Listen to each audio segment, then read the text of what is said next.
what this is, and I want everybody to see it clearly. Federal policy drives illegal immigrant crime and victimization.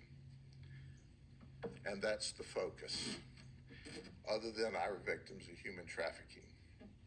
Listen, folks, I want to introduce you to Andres Gill, okay? Here's this guy. He's also on this board, but get a look at him for a second. He came down here from New York with 3 females. All of them are in the country illegally. Did you hear what I said? They're all here illegally. He's the one that comes with them to drive them. These ladies are all controlled by a human trafficker. We think their human trafficker is a female. She sets up their appointments. She puts their ads online. She tells them where to go. And by the way, on Friday, the victims of human trafficking, and we've graded them out, 3 of them that are here illegally from Venezuela, 3 of them have to pay her $3,000 a piece on Friday, or else they're threatened. So they're not free. They're really indentured, and they're quote unquote paying off their debt. Now, here's what they told us, all right? I'm sure the federal government will verify that this is not true, but you decide who you want to believe, whether you want to believe these victims of human trafficking or the whitewash the federal authorities give you. They said that when they came into the country illegally, DHS gave them a form, an ID, paperwork that allows them to fly for free. You know, Southwest would let your bags fly free. Well, the federal government will let your illegal immigrants fly free. And they operate out of New York. And they were working up there, and the New York authorities said, hey, if you don't have identification, you can't work in our sex trade up here. You know, we don't allow sex trade here at all, but New York will allow you to do some stuff if you've got the proper authority.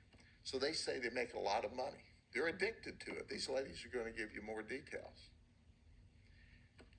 They tell us that they fly to major metro centers for free on the federal government, where they set up their appointments for sex all around the country. Did you hear what I said? Listen, folks, if they don't pay $3,000 a piece on Friday, they're in trouble. The human trafficker sets up the deal. Hey, this deal is just outside of Tampa. They say they show this ID, this card, this paper, they fly for free down here. Then they fly back. But we heard a similar theme from all 21 of these folks. We can't work legally. We're addicted to this cash. It's a lot of cash and it's quick, so we have to give $3,000 a week. We get to keep everything above that. We have a crisis at the border. And because of the crisis at the border, we have people that are victimizing illegal folks, forcing them into the sex trade because we allow these criminals in the country illegally. We all rail about this and nobody pays any attention. And then we want to politic everything. Oh, we had a good piece of legislation that limited the average to only 5,000 illegals a day in the country, and then we can shut it off. But if you can shut it off at 5,000 people illegally coming in this country a day, you can shut it off at no people illegally coming in this country a day. But the politicians are politicking while the victims are being victimized. I read an article this week that says, well, the illegals coming here aren't committing crime at any greater percentage than the people who are here legally. What they didn't tell you is if they weren't here